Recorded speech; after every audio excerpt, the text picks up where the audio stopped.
Hi, it's Hannah discussing the different things that I noticed about culture and communication in the movie My Big Fat Greek Wedding. And so, the first thing that I noticed is that there are very strong cultural identities in this movie.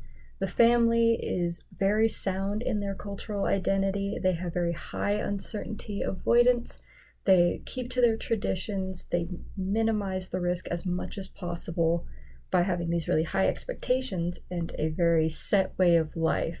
They have their practices and the way of thinking that they believe is correct, and that translates to a very high power distance between, especially the males and the females. The females are expected to get married and carry on the bloodline, while the males are expected to work. They have very short term orientation. They keep the risks low, they keep the traditions set, and they keep it very valued.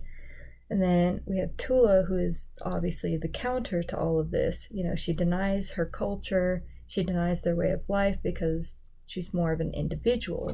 And that's where individualism versus collectivism comes in.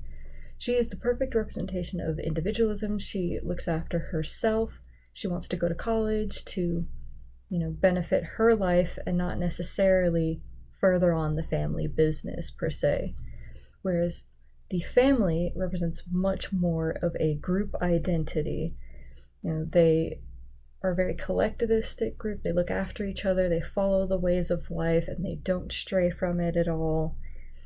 Tula represents a lot of indulgence, while the family is very restraint oriented because they just keep to their one way of life, the family business, marriage, all that good stuff.